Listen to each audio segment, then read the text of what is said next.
नमस्कार साथियों, हिंदी सीरीज के इस एपिसोड में आज हम लोग आचार्य केशवदास को देखेंगे।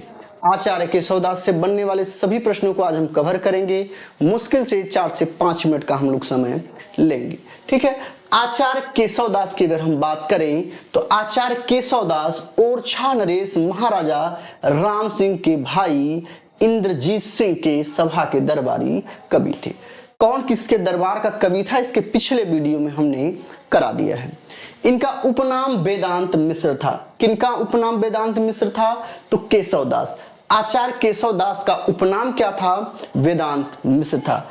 इनको आचार्य रामचंद्र शुक्ल ने कठिन काव्य का प्रेत कहा। इन्होंने जो कविताएं लिखी वो बड़े ही क्लिष्ट होते थे, इसलिए आचार्य रामचंद्र शुक्ल ने इनको कठिन काव्य का प्रेत या हृदयहीन कवि कहा। क्या कहा?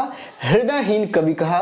इनकी वाक्यों को, इनके शब्दों को पढ़ना और समझना आम लोगों के लिए उतना आसान नहीं है, ठीक है। हिंदी के यह प्रथम आचार्य हैं। केशवदास को हिंदी का प्रथम आचार्य माना जाता है। अगर आपसे पूछे कि हिंदी का प्रथम आचार्य की संज्ञा किसको दी गई है, तो यह आचार्य केशवदास को दी गई है।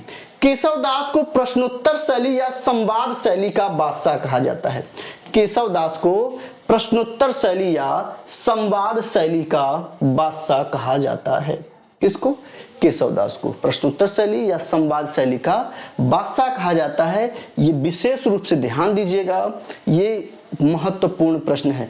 सबसे ज्यादा महत्वपूर्ण प्रश्न आपका ये है कि आचार्य रामचंद्र शुक्ल को किस नाम, उपनाम से पुकारा जाता है, ठीक है। और प्रश्नोत्तर शैली और संवाद शैली के बादशाह के रूप में भी हम केशवदास को जानते हैं। आइए इनकी रचनाओं को देखते हैं। तो केशवदास की जो रचनाएं हैं बड़ी ही फेमस रचनाएं हैं और शायद आप लोगों ने पढ़ा भी होगा। कवि प्रिया, रसिक प्रिया, रामचंद्रिका। यहाँ पर आने के बाद लोग थोड़ा सा कंफ्यूज हो जाते हैं कि क्या रामचंद्रिका है।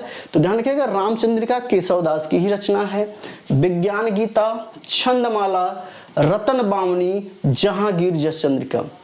लेकिन अब वही शिवा बावनी हो जाएगा तो ध्यान रखिएगा, वो छत्रसाल और शिवा बावनी जो हो जाएगा वो आपका अलग हो जाएगा, शिवा बावनी, है ना।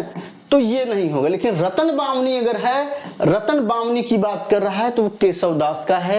ये ध्यान रखिएगा, थोड़ा सा ही अंतर है, इसको आप लोग जरूर देखिएगा, ठीक। अगर बात करें रामचंद्रिका की, चूंकि रामचंद्रिका सबसे फेमस है और यह प्रायः परीक्षाओं में पूछ लिया जाता है। यह संवाद शैली की दृष्टि से सर्वश्रेष्ठ कृति मानी जाती है। अगर रीतिकालीन कवियों में संवाद शैली की दृष्टि से सबसे महत्वपूर्ण अगर किसी ग्रंथ को या किसी कविता को मानी जाती है तो रामचंद्रिका को मानी जाती है। यह कृति अपने विषय वर्ष विषय की अपेक्षा छंदों की विविधता में भटक गई है ना।